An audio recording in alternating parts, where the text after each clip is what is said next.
BMG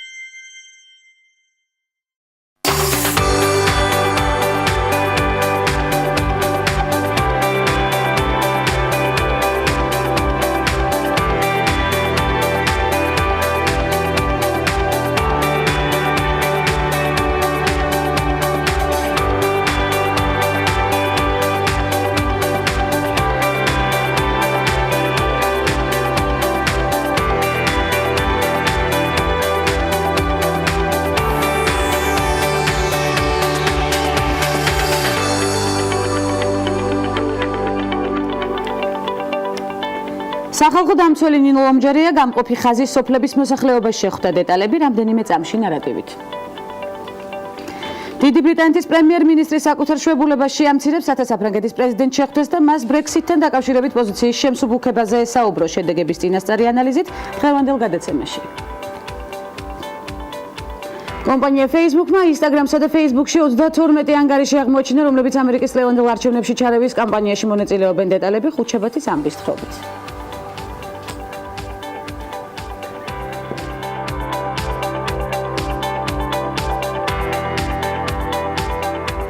NDI-ის კვლევის მიხედვით სექსუალური უმცირესობების უფლებები მოსახლეობის მხოლოდ 23%-ისთვის არის მნიშვნელოვანი, ხოლო 44%-ისთვის უმნიშვნელოა. ამავე დროს 26% ამ საკითხის მიმართ ნეიტრალურადაა განწყობილი.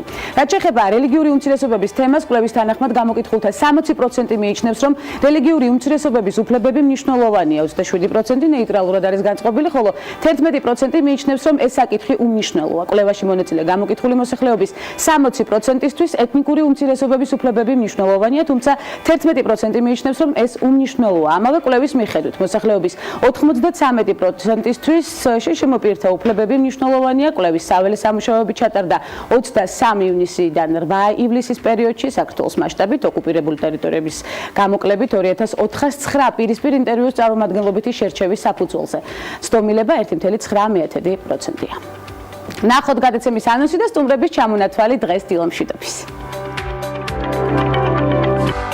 ხუთშაბათის ნარატივით და მამოტივირებელი დიალოგით სტუმრების ბლოგში. მანანა კვეზერელი, Cellmax Life-ის სამედიცინო დირექტორი და ანა რობაქიძე, პროგრამული ინჟინერი და ანტრეპრენერი.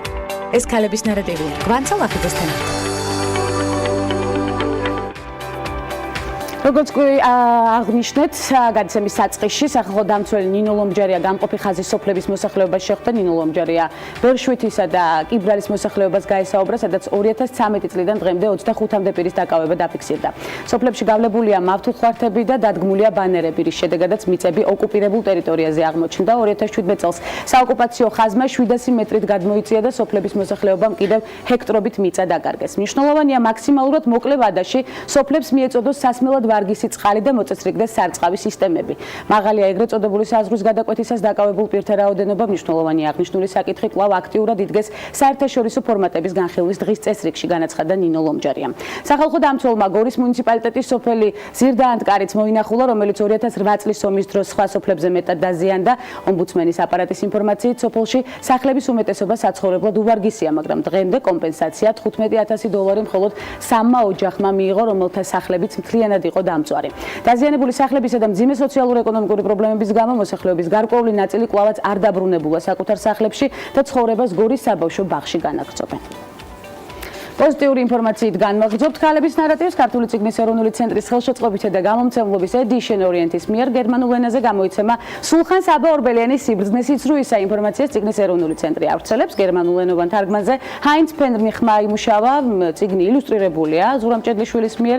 სიბრძნე სიცრუისა სულხან საბა ორბელიანის პირველი ლიტერატურული ქმნილებაა, ვიცით, ის დაწერილია მე-17 საუკუნეში. კრებულში შესულია სულხან საბა ორბელიანის 150-ზე მეტი იგავარაკი. აღსანიშნავია ისიც, რომ 2018 წლის ფრანკფურტის წიგნის ბაზრობაზე, რომელიც ოქტომბერში ტარდება, ვიცით, ქართული ლიტერატურა 188 გერმანულენოვანი თარგმანით წარდგება. გვეამაყება ეს სიახლე, განვიხილოთ აუცილებლად შედეგებსაც. შოთა რუსთაველის სახელობის სახელმწიფო დრამატულმა თეატრმა მონაწილეობა მიიღო კვიპროსის ძველი ბერძნული დრამის ყოველწლიურ თეატრალურ ფესტივალში. თეატრმა მაყურებლებს სოფოკლეს ელექტრა წარუდგინა, ღონისძიება საქართველოს პირველი დემოკრატიული რესპუბლიკის 100 წლის თავს მიეძღვნა. ორგანიზატორების გადაწყვეტილებით ნიქოზიაში გამართული სპექტაკლიდან შემოსული თანხა ათენთან გაჩენილი ხანძრის შედეგად დაშავებულ პირთა დასახმარებლად შექმნილ ფონდში გადაირიცხა.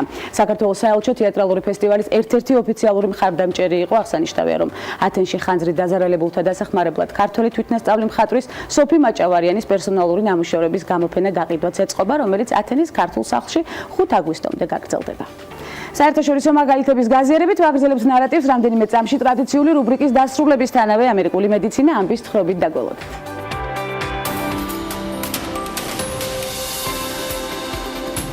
Wall Street-ის ყველაზე გავლენიანი ქალი Google-ის თანამშრომელია. რუდ პორატი უდიდესი საძიებო კომპანიის ფინანსური დირექტორია, რომელიც იგივე თანამდებობაზე მანამდე საინვესტიციო ბანკ Morgan Stanley-ში მუშაობდა.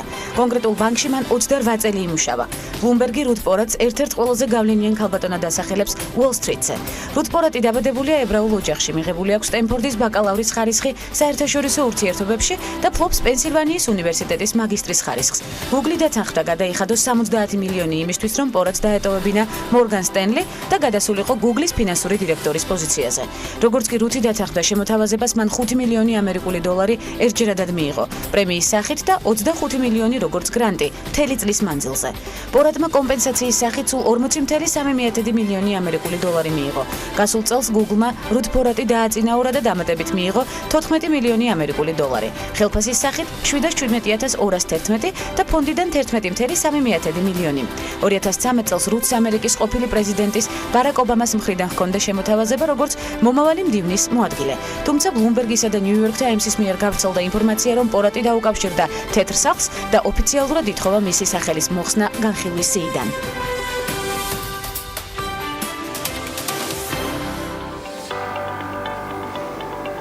სულყე საერთაშორისო გამოცდილება პერსონალიზებული მედიცინის განათლების ამაღლების კუთხით კიბოს რისკის ტესტების დანერგვა და საერთაშორისო შედეგიანი მაგალითების გაცნობა საქართველოში ონკოლოგიური დიაგნოსტიკური ცენტრის Cellmax Life-ის სამედიცინო დირექტორი მანანა კვეზერელი ამერიკიდან გვერდება პირდაპირ ეთერში. უღრმესი მადლობა ქალბატონო მანანა დროის გამონახვისთვის და პირველ რიგში აუცილებლად უნდა გკითხოთ თქვენ შესახებ და თქვენი კომპანიის შესახებ ამომწურავი ინფორმაცია.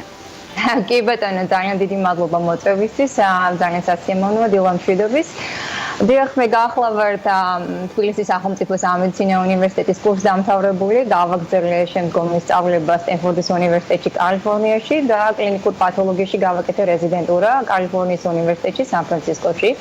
ბოლო 3 წელია გახლავართ სამედიცინო დირექტორი გლობალური დიაგნოსტიკური ცენტრის ონკოლოგიის დარგში Cellmax Life, რომელიც მდებარეობს Silicon Valley-ზე.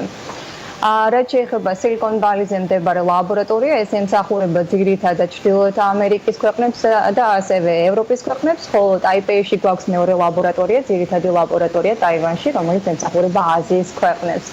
Cellmax-ის ლაბორატორია და საერთოდ კომპანია არის დამყარებული, როგორც თქვენ ბრძანეთ, პერსონალიზებული მედიცინის პრინციპზე, ონკოლოგიის დარგში და მიზანია ის, რომ ეს უმაღლესი ტექნოლოგიებით განხორციელებული სხვადასხვა ონკოლოგიური დიაგნოსტიკური და პრევენციული ტესტების გლობალიზაცია მოხდეს, ასე ვთქვათ, მისაწვდომი იყოს, ახალ მისაწვდომი იყოს ყველა ქვეყნისთვის ეკონომიკური სტატუსის მიუხედავად.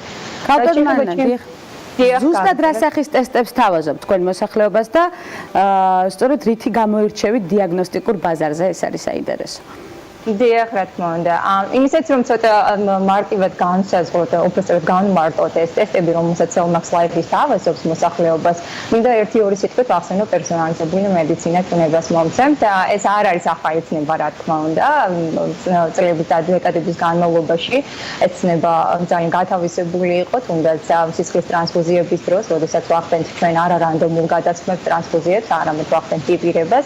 ასევე ძალიან მარტივი ანალოგი შემიძლია მოგიყვანოთ თვითონ სათოლის შერჩევა და არც ონკოლოგიური სფეროსთვის ყოფილა ეს პერსონალიზება, მენეჯმენტი, ანუ პაციენტის მენეჯმენტი ძალიან პერსონალიზებული თვალსაზრისით უცხო, არსებობს მაგალითად ზუზუს კიბოსის ერთ-ერთი სახეობა, რომელიც დეკადების განმავლობაში იმკურნება კონკრეტულად იმ თარგეტული მედიკამენტით, რომელსაც გამოიყენება.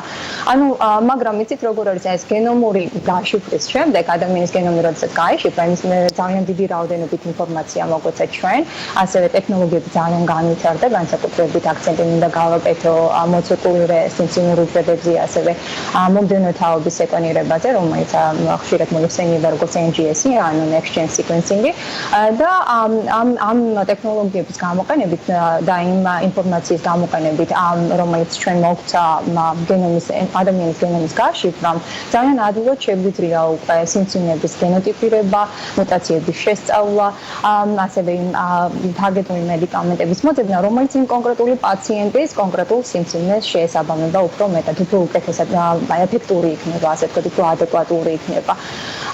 ასევე გარდა ამისა, რა თქმა უნდა, რისკის განსაზღვრავასაც არსებითი მნიშვნელობა აქვს, ისე როგორც ჯანსაღ პოპულაციაში, ასევე დაავადებულ პოპულაციაშიც და ამას მნიშვნელობა აქვს თუნდაც იქ და პრევენციის პერსონალიზებისთვის. ეს პრევენციის აბსოლუტურად. როგორ აპირებს სელმაქსი საქართველოში შემოსვლას და ტესტების დანერგვას? ეს მიმართულება განსაკუთრებით საინტერესო იქნება ჩვენი მაყურებლისთვის.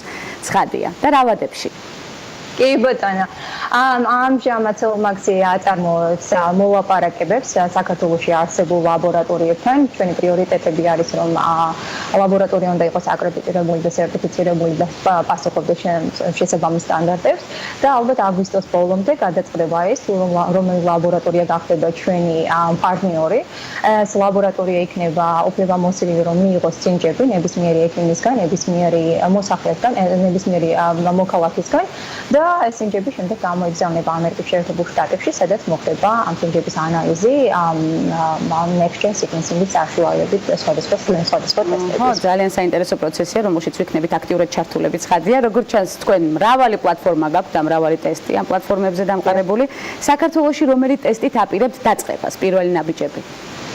ძალიან კარგი კითხვა. დიახ, მრავალი ტესტია და მრავალი პლატფორმა, როგორც მე ვახსენე, ეს ფაქტიურად ფარავს ეს ტესტები და პლატფორმები Cellmax Life-ის მენიუში ფარავს თითქმის ყველაფერს, ეს დიაგნოსტიკიდან დაწყებული მონიტორები დამთავრებული და ასევე ჯანსაღ პოპულაციას, მაგრამ თქვენ როგორც თქვენ შეკითხვას მოპასუხეთ გაქვთ, შემოვალთ ალბათ ძირითადად რისკის ტესტით, ანუ კიბოს რისკის ტესტით.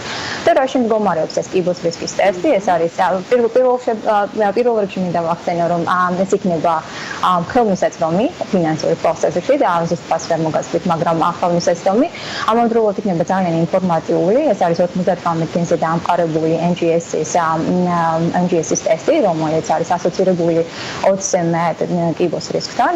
და ეს ტესტები არის ვალიდირებული ისევე როგორც სისხლზე, ასევე ნერვზე. ნერვზის მოგროვება ძალიან მარტივია და შესაძლებელია თვითონ სახლის პირობებშიც კი, ამიტომ ნერვზით დავიწყებთ ჩვენ ამ შემთხვევაში. როგორც მოგახსენებთ, პარტნიორი ლაბორატორიაში გაიგზავნება ეს წინჯები და ეს პარტნიორი ლაბორატორია გამოაგზავნებს შემდეგ ჩვენთან ამ ტესტებს. და რითი დაეხმარება, სწორედ ეს არის, გავდენ მან ბოჯის ვიხდი გაწყვეტინებ, დაავადებულ პაციენტს რითი დაეხმარება, სწორედ ეს ტესტები არის ასევე ძალიან მნიშვნელოვანი, რა იქნება მთავარი ღირებულება ტესტების.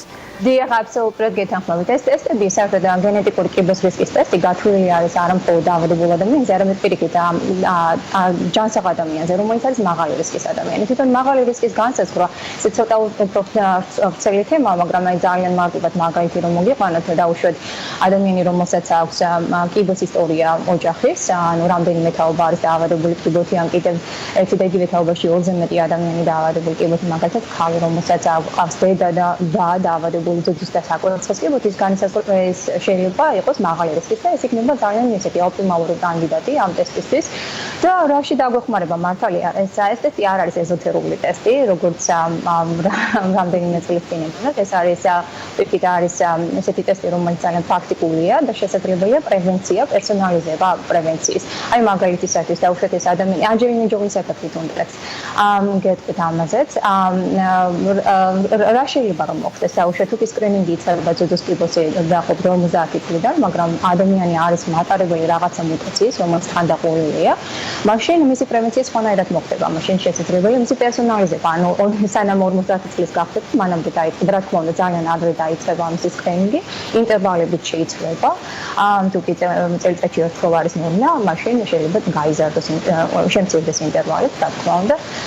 ანჯელინა ჯოლის ეფექტი ძალიან მნიშვნელოვანი იყო ასევე, რა თქმა უნდა, ანჯელინა ჯოლი იყო თვითონ მაღალი რისკის ინდივიდი, რომელსაც აღმოაჩნდა ეს ბრაკა მუტაცია და მან გაიარა ფაქტურად ძალიან რადიკალური რადიკალური ქირურგიული ჩარევა, ბილატერალური მასტექტომია და ოპერატომია. შეიძლება ეს ასეთი მიდგომა ყველასთვის მისაღები არ იყოს, მაგრამ გაიდლაინების მიხედვით, ნაციონალური გიბოსნა გაიდლაინების მიხედვით ეს ოპტიმალურია. მაგრამ შეიძლება ზოგმა არ მიიღოს ეს, რა თქმა უნდა, ეს როგორც რადიკალური ჩარევა, მაგრამ არსებობს სხვა მეთოდებიც, დაუშვათ როგორც ინტერვალების შემცირება, სკრინინგის ადრე დაწყება და ასე შემდეგ. რაც შეეხება ეს არადაავადებულ ადამიანებზეა საუბარი ამ შემთხვევაში, მხოლოდ მაღალი რისკის არადაავადებულ ადამიანებს. რაც შეეხება დაავადებულ ადამიანებს, მათთვისაც ასეთი მნიშვნელობა აქვს, განსაკუთრებით ზოგიერთ შემთხვევაში, დაუშვათ საკურთხეს კიბოს შემთხვევაში, თვითონ გაიდლაინების მიხედვით, არსებობს რამდენიმე მედიკამენტი, რომელიც განისაზღვრება და ეფექტური იქნება ამ მუტაციების არსებობის ან არარსებობის შემთხვევაში. ძალიან მნიშვნელოვანი პროგრამაა და ღონისძიებები, რომელსაც ველოდებით, ნამდვილად საინტერესო და როგორც ჩანს შედეგიანი. სელმაქსი დიდი რაოდენობით ატარებს კლინიკურ კვლევებს შეერთებულ შტატებში ისეთ ინსტიტუტებთან კოლაბორაციაში, როგორიცაა სტენფორდი, ჯონს ჰოპკინზი, ასევე UCSD. აპირებთ საქართველოში მსგავსი აკადემიური კოლაბორაციების ჩამოყალიბებას გაუწოდოთ ამ საინტერესო პროექტების ფონზე. ძალიან საინტერესო კითხვა. სელმაქსი ძალიან დაინტერესებულია საერთოდ აკადემიური კოლაბორაციებით. ამჟამად ვაწარმოებთ მოლაპარაკებებს თბილისის სახელმწიფო სამედიცინო უნივერსიტეტთან, კერძოდ ბატონ ზურაბ ვადაჩპორიასთან. ჩართულები ვიქნებით ექიმის მომდენო განათლებაში, ეგრეთ წოდებულ CM-ის კურსებში, რომელიც ძირითადად ემსახურება პერსონალიზებულ მედიცინას და ძალიან დიდი იმედი გვაქვს, რომ კლინიკურ კვლევებშიც ჩავერთვებით. უღმესი მადლობა. გაუწოდოთ მანდა გელოდებით საქართველოში ამ მეტად მნიშვნელოვანი შედეგიანი პროექტებით. ჩვენ არაერთხელ გვექნება ცხადია შედეგებზე საუბარი და საინტერესო მნიშვნელოვანი პროექტის განხორციელების პროცესზე. მადლობა ჩართვისთვის და თქვენი დროისთვის. მადლობას გიხდით. მანნა კვეზერელი, სელმაქს ლაიფის სამედიცინო დირექტორი, სტუმრობდა გადაცემას ქალების ნარატივი ამერიკის შეერთებული შტატებიდან ძალიან მნიშვნელოვანი და საინტერესო აქცენტებით, რომელსაც დროდადრო აუცილებლად მოვიკითხავთ. მცირე სარეკლამო ბლოკის შემდეგ ბრუნდებით უცხოეთში განვითარებული მოვლენებით და მორიგ საინტერესო სტუმართან ერთად დაგველოდებით.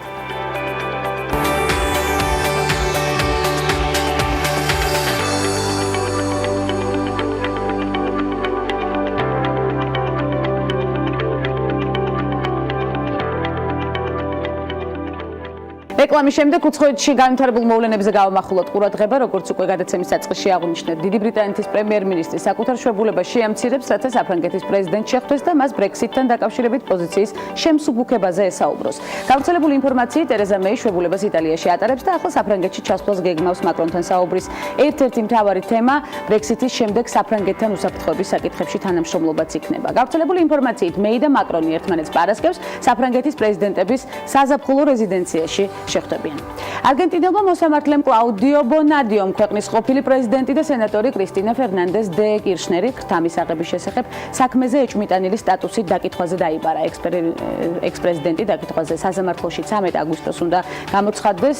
პოლიციამ ამავე საქმეზე 11 პირი დააკავა. ესეც უნდა აღინიშნოს, გამოძიება გასული წლის ნოემბერში დაიწყო. გვახსოვს, მას შემდეგ რაც დაგეგმარების ყოფილი მინისტრის მოადგილის ოსკარ სენტადოს მეუღლემ პოლიციას განუცხადა, რომ დაინახა, როგორ გადაჰქონდა მის მეუღლეს ფულით სავსე ჩანთები. გამოძიების მტკიცებით ეს ფული სამშენებლო და ენერგეტიკული კომპანიებისგან ქრთამის სახით არის მიღებული. ამჟამად კრისტინა ფერნანდეს დე კირშნერი რამდენიმე სისხლის სამართლის საქმეში ფიგურირებს. მას ბრალადედება საბიუჯეტო სახსრების გატაცების მიზნით, დანაშაულებრივ შეთქმულებაში მონაწილეობა, არგენტინის ცენტრალურ ბანკში განხორციელებულ მაქინაციებთან დაკავშირი და ტერაქტის გამოძიებისათვის ხელის შეშლა. კომპანია Facebook-მა Instagram-სა და Facebook-ში 32 ანგარიში აღმოაჩინა, რომლებიც ამერიკის ლევანდელ არჩევნებში ჩარევის კამპანიაში მონაწილეობენ. როგორც უკვე აღვნიშნეთ, ამის შესახებ The New York Times-ი სამწყაროზე დაყრდნობით წერს, როგორც წასულში მსგავსი კომპანიისას ამ შემთხვევაშიც ეს გვერდები ამერიკულ საზოგადოებაში უთანხმოებას თესავს.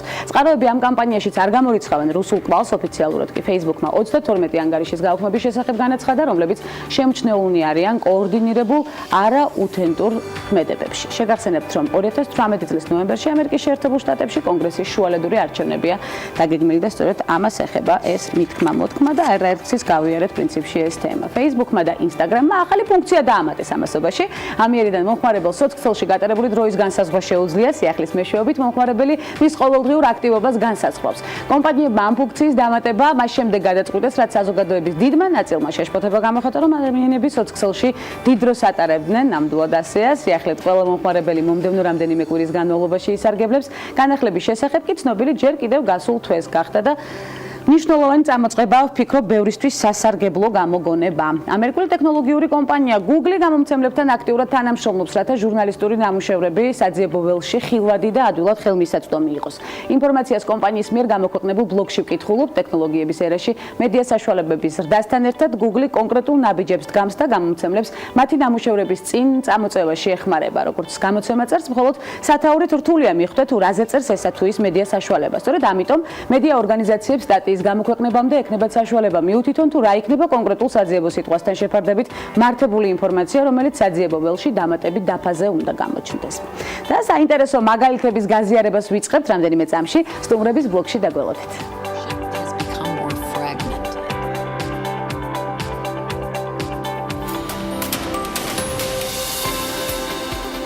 სინდი შერმანი ჯენიუს გრანტის მფლობელი ამერიკელი ფოტოგრაფი და რეჟისორია, რომელიც საზოგადოებამ მისი კონცეპტუალური პორტრეტებით გაიცნო. დაიბადა 1954 წლის 19 იანვარს ნიუ-ჯერსიში. 1972 წელს ჩააბარა ვიზუალური ხელოვნების დეპარტამენტში ბუფალოს სახელმწიფო კოლეჯში. თუმცა ამ სფეროში ტექნიკური შეზღუდვების გამო შერმანმა ფაკულტეტი შეცვალა და კოლეჯში ფოტოგრაფიის სწავლა შეუდგა. შერმანის კარიერა ასევე დაკავშირებულია მოდასთან. 1983 წელს მოდის დიზაინერ დენი ბენსონთან ერთად მუშაობდა სარეკლამო დიზაინზე. იღებდა ამერიკულ ჟურნალ Harper's Bazaar-ისთვის, ხოლო 1994 წელს წარმოადგინა გაზაფხულის ზაფხულის კოლექცია რეი კავაკუბოსთან ერთად. შერმანი ჩართული იყო ფემინისტურ აქტივობებში, თუმცა არასდროს უწოდებდა საკუთარ თავს ფემინისტს. 2016 წლისთვის გამოფენით ცხოვრების იმიტაცია წარმოაჩინა ქალებზე დამკვიდრებული სტერეოტიპები, რითაც ხაზი გაუსვა თანამედროვე კულტურაში არსებულ გენდერულ როლებს. 2010 წლისთვის შერმანის თითქმის 6 ფუტის სიმაღლის ფოტოილუსტრაცია, რომელზეც თავად მხატვარი იყო გამოსახული, $2.7 მილიონ, ხოლო 2011 წელს მისი usახელო ფოტო ქრისტის აუქციონზე $3.99 მილიონ გაიყიდა. White Walls-ის მიხედვით სინდი შერმანი ყველაზე მდიდარ არტისტებს შორის 35 მილიონი ამერიკული $, მესამე ადგილზეა.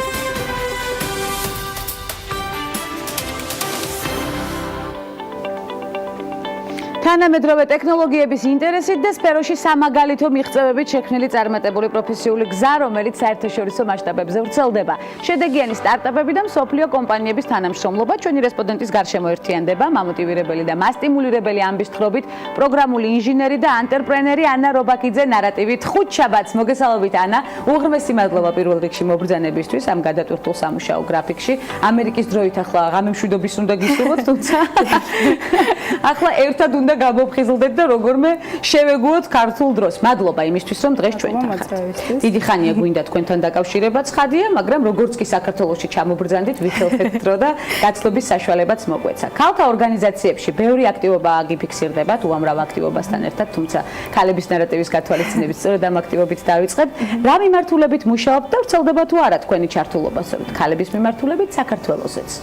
დიახ, ამერიკაში წავედი თუ არა, უნივერსიტეტში დავაარსე ქალთა ინჟინერიის ორგანიზაცია და მან ვიყავი ძალიან აქტიური, პრეზიდენტი ვიყავი 2 წლის განმავლობაში და მან სხვა ღონისძიებებს ვქმნიდით, ვეხმარებოდით თან სკოლის მოსწავლეებს და მოხსნიდით როგორია იყო ქალი ინჟინერი ახალგაზრდა გოგოებს და ინტერესიც დიდი იყო როგორც ინტერესიც იყო, ანუ ჩვენ შევეცადეთ, რომ უფრო რაღაც ახალისო ღონისძიებებით, რომ გვეჩვენებინა რამდენად საინტერესოა ინჟინერია, რომ ქალსაც შეუძლია იყოს ინჟინერი. არის თუ არა სახალისო ღონისძიებების ნაკლებობა და სწორედ ამიტომ ინტერესის ნაკლებობა ქალებში ინჟინერიის კუთხით თქვენ გადმოსახედით. დიახ, შეიძლება ითქვა საქართველოშიც და ამერიკაშიც ეგ პრობლემა არის, თუმცა საქართველოშიც ხედავ, რომ უფრო მეტი ღონისძიებები ტარდება, თუნდაც women tech maker-ები რო არის, სადაც ბანაკი არის და ახალგაზრდა გოგოებს იწვევენ. ზუსტად ამერიკაშიც მაგდაგვარი პროგრამები ტარდება და ცდილობენ, რომ უფრო არა მხოლოდ გოგოებს, არამედ ბიჭებსაც რო აჩვენონ ინჟინერია, რომ საინტერესო სფერო და ეს ხდება სწორედ საინტერესო ღონისძიებებით, რომელიც უნდა დაინერგოს საქართველოში. ამ კუთხითაც უნდა ვიმუშაოთ. ქალი ტექნოლოგიებში როგორია საერთაშორისო მაჩვენებელი, ესე ცალსახად რო ვთქვა. მაინც დაბალი მაჩვენებელია? დიახ, დაბალი მაჩვენებელია, თუნდაც ამერიკაშიც და საქართველოშიც. მაგალითად კომპანიაში სადაც მუშაობ ახლა, თავიდან რო დავიწყე, პირველი ქალი ინჟინერი ვიყავი. და ვიცი რომ საქართველოშიც მაგდაგვარი სიტუაცია, სკოლებშიც, მე რო სკოლაში სწავლობდი, მაგ დროს ცოტა ცუდი სტერეოტიპი იყო, რომ მაგალითად ბიჭი უფრო ნიჭიერია და ასეთი სტერეოტიპები დღესაც ხდება და სწორედ ამ სტერეოტიპების დამსხვრევით ვართ დაკავებულები. დიახ, მაგრამ ხედავ რომ უკვე ეს სტერეოტიპი ინგრევა და ხედავ ძალიან ბევრ ქართულ გოგოებს წარმატებულს ამერიკაშიც და საქართველოშიც, რომელიც ძალიან დიდ ორგანიზაციებთან ერთად მუშაობენ, როგორიცაა Google და ვიცი რომ დაგიხილავს ჩვენც აქ. და ამიტომაც რომ ეს სტერეოტიპი ინგრევა, თუმცა ჯერ კიდევ ბევრი გზა არის გასასვლელი, რომ მაინც უფრო მეტი და მთავარ გამოწვევად რას ხედავთ თქვენ საქართველოში იმისთვის რომ კიდევ უფრო ბევრი აქტიური ნაბიჯი გადაიდგას? უფრო მეტი ღონისძიებები უნდა იყვნენ, უნდა იყოს სკოლებში უნდა იყოს შესწავლა პროგრამირების, ყველა ჩემი აზრით ყველა სკოლაში უნდა იყოს რამე საინტერესოდ მიწოდებული ბავშვებისთვის, რაც არის ძალიან მნიშვნელოვანი. და როდესაც თქვენ იყავით ერთადერთი ქალი ინჟინერი კომპანიაში, როგორ შეხვდნენ თანამშრომლები და როგორი მაგალითი მიეცით სხვა ქალბატონებს? გააქტიურდნენ თუ არა ინჟინერიის კუთხით თქვენს კომპანიაში ქალები? დიახ, თავიდან რო დავიწყე, ვერც სიამოვნებელია რომ გითხრათ, ვერც შევამჩნიე, იმიტომ რომ უნივერსიტეტში მიჩვეული ვიყავი, რომ აგრეთვე ირგვლივ ჩემს ირგვლივ ყველა მამაკაცები იყვნენ და ვერც შევამჩნიე, უცბად რომ მხოლოდ ერთადერთი გოგო ვიყავი. ჩვეულად მიიღეთ. ჩვეული ვითარება დაგხვდათ იქაც კი. მე უფროსმა მითხრა, რომ არასდროს არ მიმუშავია ქალთა ინჟინერთან, ეგ პირველი არისო და მაგის მერე უფრო დაკვირვებული ვიყავი, რას ვლაპარაკობდი, როგორ ვიქცეოდი, რომ ყოველთვის ყოველთვის მაგალითად ყოფილიყავი და ეხლა უკვე სხვა ინჟინერებიც ყავთ ქალები და მე მგონი უფრო აქტიობასაც ხედავთ. მეც ვცდილობ რომ სხვა უნივერსიტეტში წავიდე და უთხრა ესეთი კომპანია არსებობს, ვეძებთ ქალ ინჟინერებს და მე ვცდილობ რომ როგორც ელჩი ვიყო ჩემი კომპანიის და თქვენმა სტრატეგიამ გაამართლა, რაც მთავარია, ნამდვილად შეინიშნება შედეგი ძალიან მოკლე ხანში. Facebook-ი, Adobe, Snapchat-ი, Apple News-ი, კომპანიები, რომლებთანაც გიწევთ მუშაობა დღეს და ჩამონათვალე კიდევ ვრცელია, პრინციპში, მაგრამ მოგვეცემა ამაზე საუბრის საშუალება, როგორია მუშაობის ტემპი თქვენთვის იმის გათვალისწინებით, რომ სამსახურის შემდეგ, ესეც აუცილებლად უნდა აღვნიშნო, ბევრ მნიშვნელოვან აქტივობას ახერხებთ მიუხედავად ძალიან მძიმე და დატვირთული სამუშაო დღისა. დიახ, ყოველდღიურად მიწევს დიდ კორპორაციებთან ერთად მუშაობა, როგორიც არის Facebook-ი, Snapchat-ი, Apple News-ი და ეს ყოველდღიურად 9-დან 5-მდე ესე დატვირთული ვარ, მუშაობ სხვა პროექტებზე და სამსახურის მერე უკვე ჩემი ცალკე პროექტები მაქვს, მაგალითად მე და ჩემო მეგობარმა შევქმნით მიწისძვრის ახალი მოწყობილობა და ეხლა მაგაზე კვლევებს ვატარებ, მედოვნები რას გულისხმობს მიწისძვრის ძალიან მნიშვნელოვანი მოწყობილობა, მე როგორც ვიცი, ძალიან მნიშვნელოვან ღირებულებებს მინდა რომ სწორედ გამომგონებლისგან გავიგო ეს ბენეფიტები. ამ მოწყობილობით შეუძლიათ ყველა მომხმარებელს სახში გაზომონ მიწისძვრა, ან როდესაც მიწისძვრა ხდება. გველოდება. დიახ, და ეს უფრო სწორად აჩვენებს, ვიდრე მაგალითად სახელმწიფოს მიერ წარმოდგენილი მონაცემები. კვლევების მიხედვით ამას ხედავთ დღეს უკვე. ჯერ კიდევ ბევრი კვლევა არის ჩასატარებელი, მაგრამ ჯერჯერობით უკვე პოზიტიური პასუხი შედეგი გვაქვს. და როგორ ხდება სახელმწიფო ამ გამოგონებას? ჯერჯერობით სახელმწიფო ამაზე დიდად არ იცის, მაგრამ მე ვაპირებთ ჩინეთშიც და ამერიკაშიც განცხადებაზე შევიტანოთ სხვა და შემდეგ შედეგი აუცილებლად უნდა მოვიკითხოთ. ძალიან მნიშვნელოვანია ის, რომ უკეთესი შედეგები აქვს, ეს არის ძალიან მნიშვნელოვანი გამოგონება მსოფლიოსთვის, ძალიან მნიშვნელოვანი მიმართულებით და ფაქტობრივად როგორც ყოველთვის ხართ ჩართული საქველმოქმედო მიმართულებებით და ესეც სწორედ საქველმოქმედო მიმართულებას შეგვიძლია მივაწეროთ თქვენი გამოგონება, რომელიც ეხმარება ხალხს. ეს არის თქვენი ხასიათის კიდევ ერთი ბენეფიტი, რომელსაც ყველა ხედავს დარწმუნებული ვარ იმ არაჩვეულებრივ პოზიტივს, რომლითაც ასხივებთ დღეს სტუდიას. საქველმოქმედო პროექტები ვახსენეთ. კიდევ რა სახის საქველმოქმედო პროექტებში ხართ ჩართული გარდა ქალთა ორგანიზაციებისა, რომელიც თავიდანვე ახსენეთ სწორედ სტუდენტობის პერიოდშიც?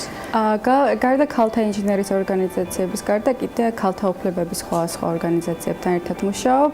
საქართველოშიც და ამერიკაშიც და საქართველოშიც ვცდილობ რომ აქტიური ვიყო და ეხლა აგრეთვე აფრიკაში მივდივარ ოქტომბერში, ზამბიაში და ზიმბაბვეში, რომ ქალებს განათლების მიერ უფრო მეტი ხელმისაწვდომობა ქონდეთ და ანუ ვცდილობ რომ ყველა ქვეყანაში არა, მაგრამ საქართველოს და ამერიკის გარეთაც გავიდე და ახალგაზრდა გოგოებს დავეხმარო. გაფრთხილებულები არიან უკვე ზამბიაში და პროექტებიც უკვე დაგეგმილია. რა სახის პროექტებით იწყებთ სწორედ ღონისძიებები, რომელსაც დარწმუნებული ვარ ისევე ლამაზად მიაწევთ, როგორც დანარჩენ მნიშვნელოვან მიმართულებებს თქვენს პროფესიულ გზაზე.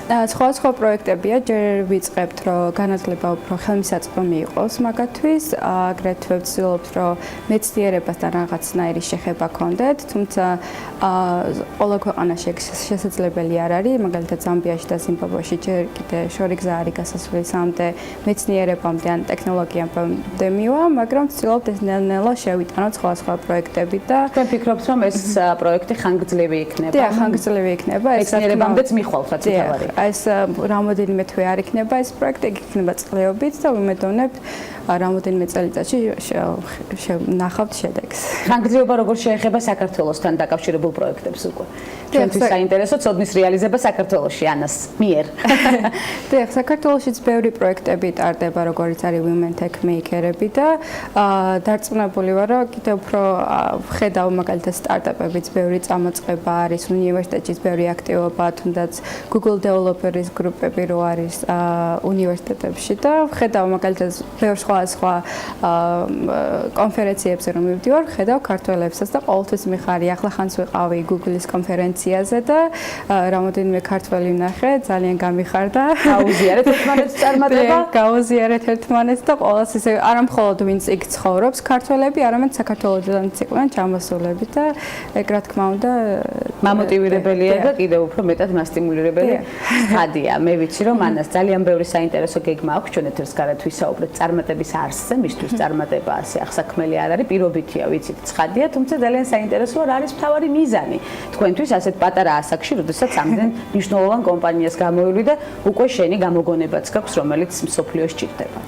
მომავალში მინდა რომ სწავლა განვაგრძო, განსაკუთრებით ხელოვნური ინტელექტის და რობოტიკის განხრით, აგრეთვე მინდა რომ ბიზნეს მხრიდანაც განათლება მივიღო, როდესაც ჩემი სტარტაპი წამოვიწყე, მივხვდი რომ რამდენად ჭირდება აგრეთვე ბიზნეს განათლება, არა მხოლოდ ინჟინერიის განათლება და მე მომავალში მინდა ეს განათლება გამოვიყენო არა მხოლოდ ამერიკაში და საქართველოშიც პროექტები და იდეები ბევრი მაქვს. თავარია ეხლა განათლება უფრო მეტი დამატებით მივიღო და საბოლოოდ განხორციელდეს ეს პროექტები. პროექტებს ჯერჯერობით არ ვამხელთ საიდუმლო. არა, ჯერჯერობით არა. განათლება ახსენეთ, საერთაშორისო განათლება გაქვთ მიღებული, რამდენად აუცილებელია საერთაშორისო განათლება და კომუნიკაციების გამყარებისთვის რამდენად ღირებულია. ჩემი აზრით მაგალითად საქართველოში სკოლაში თუნდაც რაც ვისწავლე, საკმაოდ გამომადგა ამერიკაში და ვიტყვი რომ მხოლოდ განსხვავება ამერიკაში და საქართველოში განათლებაზე თუნდაც ის იყო რომ მეგობრები მყავდა საერთაშორისო ქვეყნებიდან, სხვადასხვა ქვეყნებიდან, ან თუნდაც რესურსები რაც მქონდა, რომ მქონდა საშუალება სტაჟირება გამიარა მაგალითად Google-ში ან სხვადასხვა პროექტებზე მემუშავა Microsoft-თან და სხვა დიდ ორგანიზაციებთან. ჩემი აზრით ეს მხოლოდ ერთ-ერთი განსხვავება, რაც საქართველოს და ამერიკის შორის. თუმცა ვხედავ, რომ სხვადასხვა ორგანიზაციები ცდილობენ, რომ საქართველოსშიც და სხვა ქვეყნებშიც აქტიურები იყვნენ და ჩემი აზრით სტუდენტებიც თვითონ წამოიწყებენ პროექტებს, დარწმუნებული ვარ, რომ ის რაც ამერიკაში ღებულობენ რესურსებს, საქართველოში შესაძლებელი იქნება მომავალში. ამიტომ უბრალოდ გააქტიურება და მიზნის დასახვა და მიღწევა მნიშვნელოვანი. როგორც ყოველთვის არაჩვეულებრივი ენერგეტიკით საინტერესო რჩევა მოგვაწოდა. ანამ თავისუფალი დრო როდის გაქვს? ან თუ გაქვთ როდის რას ახერხებთ თქვენი თუნდაც ჯანსაღი ცხოვრების წესისთვის ან განტვირთვისთვის, რომელიც დამტვირთულ სამუშაო გრაფიკს მოსდევს და აუცილებელია. თავისუფალი დრო მე მგონი თითქმის არ მაქვს. ამიტომ ვიკითხე. ყოველთვის რომ რამე ახალი პროექტი წამოვიწყო, ან რამე ახალი ვისწავლო. თავისუფალ დროს ყოველთვის ვცდილობთ რომ იმუშაოთ ისე. დიახ. ანუ ახალი რამე შევისწავლო, განსაკუთრებით როდესაც ამერიკაში ვარ და მაინც სტუდენტურ ვიზაზე ვარ, ვცდილობ ამ დროის განმავლობაში რაც შეიძლება მეტი ვისწავლო და მეტ ღონისძიებებზე წავიდე, მეტ უფრო კონფერენციებზე წავიდე და უფრო მეტი გამოცდილება მივიღო. რადგან მომავალში არ იცი სად მოხვდები, რა რესურსები გექნება, ამიტომაც ყველაფერი რაც კი შეიძლება ეხა ამას ვიყენებ. ეს არის სამაგალითო ნამდვილად უღრმესი მადლობა ცოდნის გაზიარებისთვის, იმ мотиваციის გადმოცემისთვის, რომელიც ნამდვილად აისახება ჩვენს მაყურებელს, ეს არის ჩვენი მთავარი მიზანი. გადაცემის მგონი ერთად მოვახერხეთ გამოფხიზლება თითქმის საათებშიც. მიუხედავად იმისა, რომ ამერიკის და საქართველოს დრო ძალიან განსხვავდება ერთმანეთისგან და სულ რაღაც რამდენიმე დღე ჩამოვიდა ანა საქართველოში. ანა რობაქიძე, პროგრამული ინჟინერი და ანტრეპრენერი, ძალიან ბევრი საინტერესო რეგალიის მფლობელი, რეგალიების ზრდასაც პრინციპში ჩვენ ველოდებით უკვე სამომავლო გეგმებში, ამასაც აუცილებლად განვიხილავთ. ძალიან ბევრი საინტერესო მიზანი და შედეგიანი პროფესიული გზა, ამაშიც აბსოლუტურად დარწმუნებული ვარ. ასეთი იყო დღევანდელი ნარატივი. ხვდებით ერთმანეთს ხვალ ზუსტად 11 საათზე მორიგი აქტუალური საკითხების განხილვით დროებით.